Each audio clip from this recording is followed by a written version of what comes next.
नमस्कार, स्वदेश खबर में स्वागत है आप सभी का। मैं हूं आपके साथ सौमित्र बुधकर। आप देख रहे हैं बुलेटिन की शुरुआत जो है हम करेंगे सबसे पहले अब इस वक्त की बड़ी खबरों से। वीकली एक्सपायरी के दिन हमने देखा बाजार में निचले स्तरों से रिकवरी देखी गई। 2 दिन के बाद निफ्टी और सेंसेक्स तेजी पर बंद हुए। बाजार में दिन भर की हलचल पर ज्यादा जानकारी के लिए चलेंगे मेरी सहयोगी प्रियंका उप्पल आनंद के पास। देखिए, आज बाजार में क्लियरली सबसे बड़ी जो स्ट्रेंथ बाजार को निफ्टी को इंडेक्स ने दी और यह इंडेक्स मैनेजमेंट का काम किया वो रिलायंस ने किया। रिलायंस सुबह से ही तेज था और आपने देखा कि मूव सस्टेन भी हुए। और दूसरा इंडेक्स मैनेजमेंट का काम किया टेक्नोलॉजी स्पेस में, जहां एक्सपर्ट्स मानते हैं कि शायद धीरे धीरे बेस फॉर्मेशन भी हो रहा है। निफ्टी 16,600 के ऊपर एक्सपायर हुआ, लेकिन 16,500 पे एक बड़ा पुट राइटिंग से ये क्लैरिटी मिलती है कि शायद यहाँ एक बड़ा सपोर्ट मिल बन गया है और अब हम एक next leg of up move के लिए गियर अप हो रहे हैं। बैंक निफ्टी या फिर बैंकिंग स्टॉक्स पे एक बहुत ही डिवाइडेड सा व्यू रहा। पीएसयू बैंक स्पेस के स्टॉक्स यहाँ मिड कैप और स्मॉल कैप स्पेस जहाँ अच्छा परफॉर्म कर रहे हैं। बैंक निफ्टी में कल हमने देखा, बैंक स्टॉक्स में देखा कि लास्ट आवर में आउट परफॉर्मेंस आई थी, लेकिन आज वो मोमेंटम सस्टेन नहीं हुआ, वो फ्रिजल आउट होता हुआ दिखा। इनफैक्ट प्राइवेट स्पेस बैंक से जो बड़े स्टॉक्स थे वो आज वीक ही आपको दिखाई दिए। एचडीएफसी बैंक जैसे, एक्सिस बैंक जैसे स्टॉक्स। तो आज जो क्लियरली इंडेक्स को मैनेज करने का काम किया रिलायंस ने किया, टेक्नोलॉजी ने किया। उसके अलावा जो बड़े मूवर्स लास्ट आवर तक निकल कर आए, सन फार्मा हमने रिजल्ट्स के बाद देखा था वहाँ 3% का डेंट पड़ा था और अब धीरे धीरे रिकवर हो रहा है और आज one of the top gainer भी सन फार्मा निकल कर आया। बजाज ट्विंस भी आपको स्ट्रॉन्ग स्ट्रेंथ के साथ क्लोजिंग देखे गए। लूजिंग पॉइंट में आपको ऑटो पैक, क्योंकि मोमेंटम प्ले चल रहा है इनमें, एक टिपिकली प्रॉफिट बुकिंग देखने को मिली और उसके अलावा जो ऑटो सेल्स नंबर्स थे उसका प्ले आउट होता हुआ दिखा, तो वहाँ आपको प्रेशर दिखा।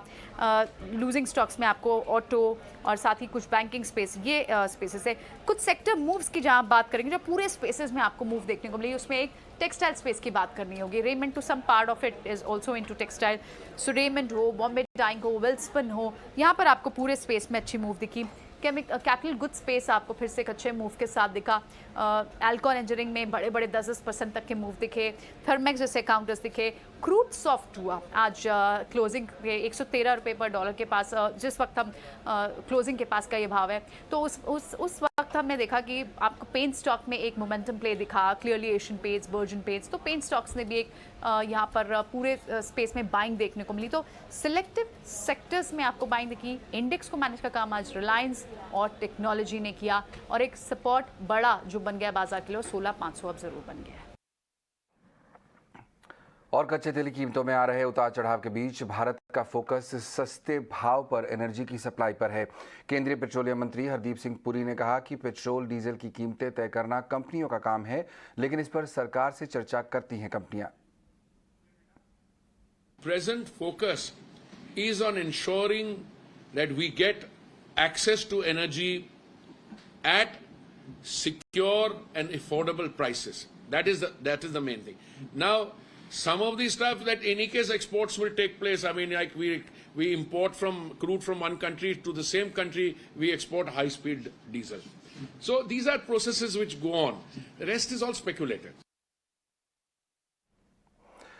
पैसेंजर्स की सुरक्षा को ध्यान में रखते हुए सरकार ने कार में 6 एयरबैग्स को लगाना जरूरी कर दिया है, लेकिन सरकार के इस फैसले से कार मेकर्स जो कंपनियां हैं उनको कीमतों में इजाफे की आशंका जता रही हैं।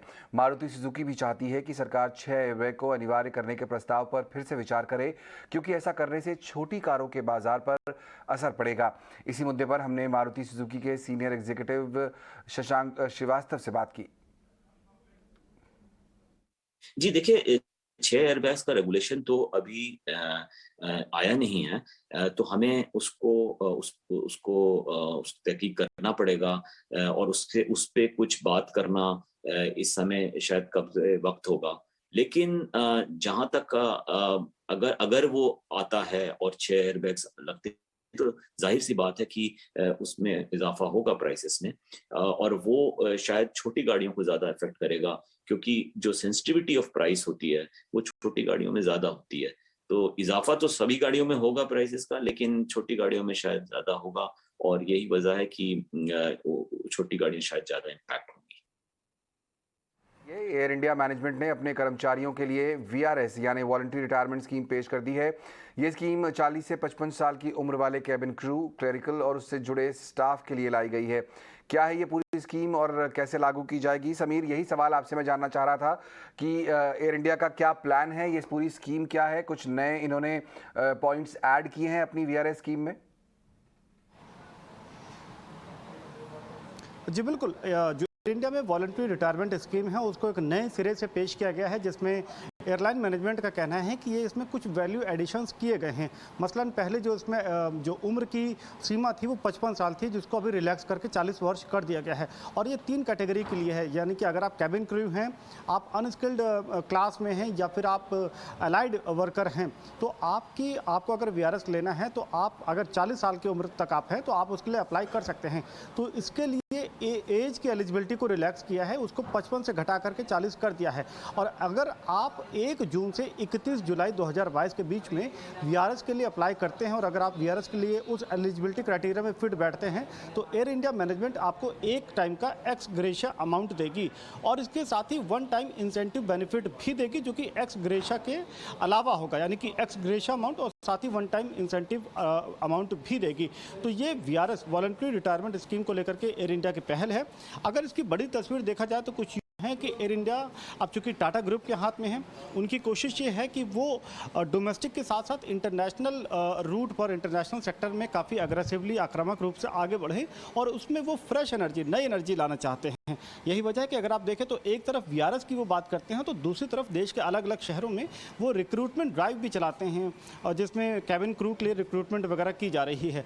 तो एक बड़े बदलाव के दौर से गुजर रही है एयर इंडिया, जिसमें आप वीआरएस के साथ साथ रिक्रूटमेंट ड्राइव भी देख रहे हैं और तीसरे मोर्चे पे आप एयर इंडिया को कई बड़े सेक्टर्स में बढ़ता हुआ भी देख पा रहे हैं। जी बिल्कुल, एविएशन से जुड़ी एक और खबर समीर हमारे दर्शकों को हम देना चाहेंगे और वो ये कि इंडिगो और स्पाइस जेट के बाद एविएशन रेगुलेटर डीजीसीए का चाबुक अब टाटा की ही कंपनी विस्तारा पर भी पड़ा है। सेफ्टी नियमों को तोड़ने का दोषी मानते हुए विस्तारा पर डीजीसीए ने 10 लाख रुपए का जुर्माना ठोका है।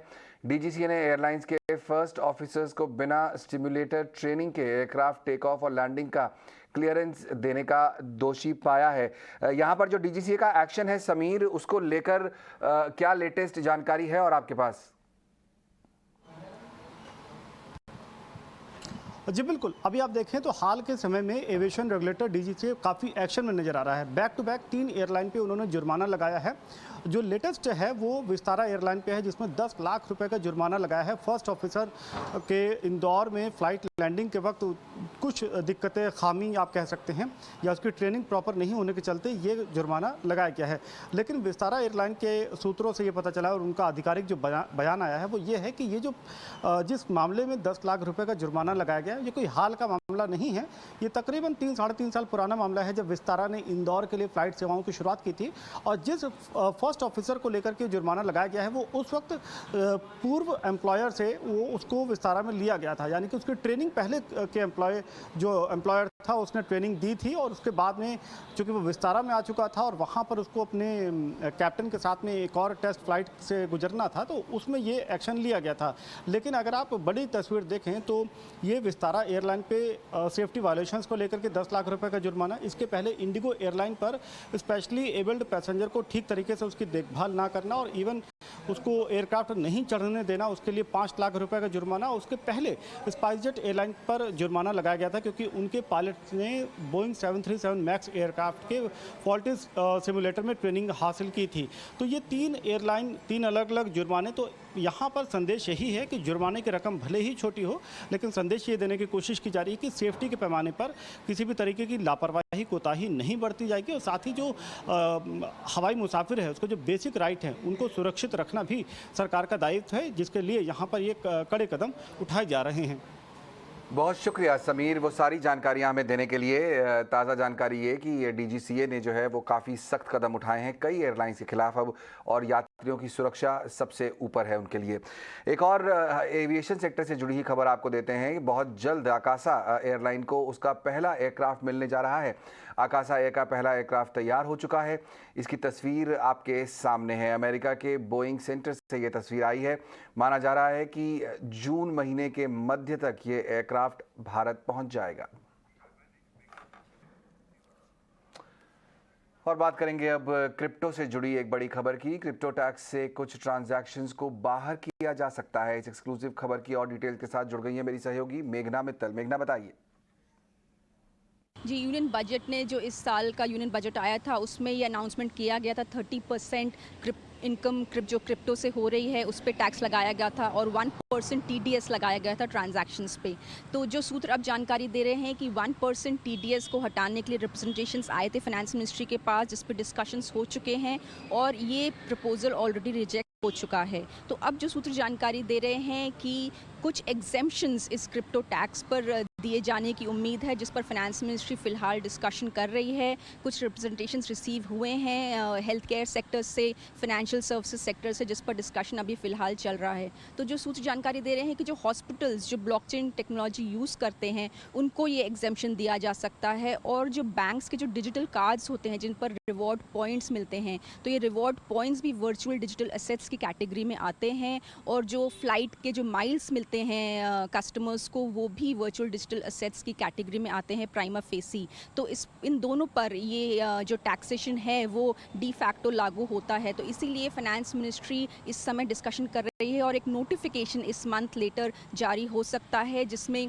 हॉस्पिटल्स को ये रिवॉर्ड पॉइंट्स को, फ्लाइट माइल्स को और भी अदर कैटेगरीज हो सकते हैं जिनको ये एग्जेम्पशन दिया जाए। लेकिन सूत्र ये बता रहे हैं कि फाइनेंस मिनिस्ट्री ये इंश्योर करना चाहती है कि किसी भी तरह का मिसयूज़ इस एग्जेम्पशंस का ना हो, इसीलिए वो अपना समय ले रही है, पूरा डिस्कशन कर रही है। लेकिन इस मंथ तक ये नोटिफिकेशन आने की उम्मीद है जिसमें ये एग्जेम्पशंस दिया जाएगा। तो ये एक थोड़ी राहत होगी हॉस्पिटल्स को और कुछ सेक्टर्स को जो ब्लॉकचेन टेक्नोलॉजी का यूज़ करते हैं और जो वर्चुअल डिजिटल एसेट्स का यूज़ करते हैं, ताकि कोई भी कंफ्यूजन ना हो कस्टमर्स के दिमाग में और बैंक्स के दिमाग में। इसीलिए ये क्लैरिफिकेशन नोटिफिकेशन के द्वारा इशू किया जाएगा, ये सूत्र जानकारी दे रहे हैं। गुजरात के पाटीदार नेता हार्दिक पटेल बीजेपी में शामिल हो गए हैं। गांधीनगर में बीजेपी मुख्यालय में उन्होंने गुजरात बीजेपी अध्यक्ष CR पाटिल ने उन्हें पार्टी की सदस्यता दिलवाई। इस दौरान पाटीदार आंदोलन में उनके साथी रहे कई नेता और उनके समर्थकों ने भी बीजेपी की सदस्यता ली। बीजेपी में शामिल होने के पहले हार्दिक पटेल ने ट्वीट भी किया था, जिसमें उन्होंने लिखा था कि वो छोटा सिपाही बनकर काम करेंगे। आपको बता दें कि हार्दिक पटेल ने बीते महीने कांग्रेस से प्रदेश कार्यकारी अध्यक्ष पद से इस्तीफा दे दिया था। कांग्रेस प्रवक्ता रणदीप सुरजेवाला ने जानकारी दी है कि कांग्रेस की अंतरिम अध्यक्ष सोनिया गांधी की कोरोना रिपोर्ट पॉजिटिव आई है। जानकारी देते हुए सुरजेवाला ने बताया कि बीते कुछ दिनों में हुई बैठकों के दौरान सोनिया गांधी जिन भी नेताओं व पार्टी कार्यकर्ताओं से मिली हैं, उनमें से भी कुछ लोग कोरोना संक्रमित पाए गए हैं। जानकारी के मुताबिक सोनिया गांधी को बुधवार शाम को हल्का बुखार आया था और इसके बाद कोविड-19 टेस्ट कराने पर उनकी रिपोर्ट पॉजिटिव आई है। आपको ये जानकारी दे दें कि नेशनल हेराल्ड से जुड़े केस में सोनिया गांधी को 8 जून को ईडी के सामने पेश होना है। कांग्रेस अध्यक्षा श्रीमती सोनिया गांधी जी पिछले एक हफ्ते में बहुत सारे राजनीतिक नेताओं, राजनीतिक कार्यकर्ताओं, एक्टिविस्ट से मिली। उनमें से कई साथी कोविड पॉजिटिव पाए गए। कल शाम से श्रीमती सोनिया गांधी जी को थोड़ा बुखार और कोविड के लक्षण दिखे। आज कोविड टेस्ट करवाने पर कांग्रेस अध्यक्षा श्रीमती सोनिया गांधी कोविड पॉजिटिव पाई गई। उन्होंने अपने आप को डॉक्टर की राय और सलाह के अनुरूप आइसोलेट कर लिया है। महाराष्ट्र में कोरोना के बढ़ते मामलों को देखते हुए मुख्यमंत्री उद्धव ठाकरे ने आज कोविड टास्क फोर्स की एक मीटिंग बुलाई है। स्वास्थ्य विभाग के मुताबिक महाराष्ट्र में बुधवार को कोविड के 1081 नए मामले दर्ज किए गए। ये मामले 24 फरवरी के बाद सबसे अधिक हैं। हालांकि बुधवार को आए कोविड के आंकड़ों के अनुसार कोई मौत नहीं हुई थी। अगर मुंबई के कोविड आंकड़ों पर नजर डालें तो बुधवार को ये 739 कोरोना के नए मामले यहाँ पर दर्ज हुए हैं। इसी खबर पर और जानकारी के लिए हमारे साथ जुड़ रहे हैं हमारे संवाददाता संदीप। संदीप, बताइए क्या डिटेल है आपके पास, क्या हो सकता है आज की बैठक में? देखिए, महाराष्ट्र में लगातार कोविड के मामले जो हैं वो बढ़ते जा रहे हैं और इसी के मद्देनजर आज जो है मुख्यमंत्री उद्धव ठाकरे ने आपात बैठक कोविड टास्क फोर्स संग बुलाई है। करीब 6 बजे के आसपास ये उनके आधिकारिक निवास स्थान में होगी और इसी बैठक में निर्णय लिए जाएंगे। कहीं ना कहीं मुख्यमंत्री उद्धव ठाकरे इस बात पर चर्चा करेंगे कि मौजूदा जो स्थिति है उसको लेकर के कोविड टास्क फोर्स किस तरीके से काम कर रहा है, वहीं वेंटिलेटर्स बेड की कितनी ज़रूरत है, ऑक्सीजन बेड्स की कितनी ऑक्यूपेंसी है। उसके अलावा आपको बता दें कि जो मामले बढ़ रहे हैं उसमें इंडिकेशंस कैसे हैं, उसमें सिम्टम्स कैसे हैं, उसकी इंटेंसिटी कितनी है, इन सारे बातों का जायजा जो है वो मुख्यमंत्री Uddhav Thackeray Covid task force के अधिकारियों के साथ बैठक में लेंगे। और आपको ये भी बता दें कि अभी जो है बीएमसी कमिश्नर इकबाल सिंह चहल ने सूचना जारी कर दी है बीएमसी के लिए कि जितने भी कोविड सेंटर्स हैं उन्हें काम पर लगाया जाए, जंबो कोविड सेंटर की व्यवस्था की जाए। उसके अलावा जो है वैक्सीनेशन को और बूस्ट किया जाए। तो कहीं ना कहीं जिस तरीके से मामले बढ़ रहे हैं उन सारी चीज़ों को लेकर के राज्य सरकार आज बैठक करने जा रही है। आपको बता दें कि इससे पहले राज्य के उप मुख्यमंत्री अजीत पवार ने ये संदेश भी साफ शब्दों में दे दिया है कि यदि कोविड के मामले बढ़ते हैं तो हो सकता है कि राज्य सरकार मास्क को दोबारा लेकर आए। मुंबई से कैमरामैन आशीष दयालकर के साथ संदीप सिंह, ईटी नाउ स्वदेश। अपने सैकड़ों गानों से लोगों के दिलों में जगह बनाने वाले मशहूर सिंगर के आज पंचतत्व में विलीन हो गए। कोलकाता में निधन के बाद आज उनका मुंबई के वर्सोवा में शमशान घाट में अंतिम संस्कार किया गया। इस दौरान अपने चहेते सिंगर को आखिरी बार देखने वालों की भीड़ उमड़ गई। हजारों फैंस उन्हें अंतिम विदाई देने के लिए पहुंचे। इस दौरान फैंस ने के अमर रहें के नारे भी लगाए। इसके अलावा म्यूजिक इंडस्ट्री के तमाम दिग्गज भी के अंतिम संस्कार में शामिल हुए। और स्वदेश खबर के इस एडिशन में फिलहाल इतना ही। पूरी टीम को दीजिए इजाजत। नमस्कार।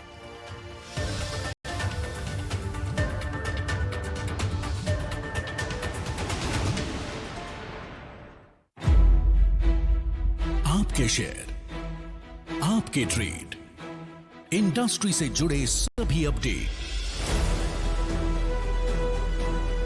म्यूचुअल फंड या कमोडिटी, जहां भी हो आपका निवेश, पक्की प्लानिंग का है वादा। ईटी नाउ स्वदेश, बढ़ो देश के साथ। सबने कहा ये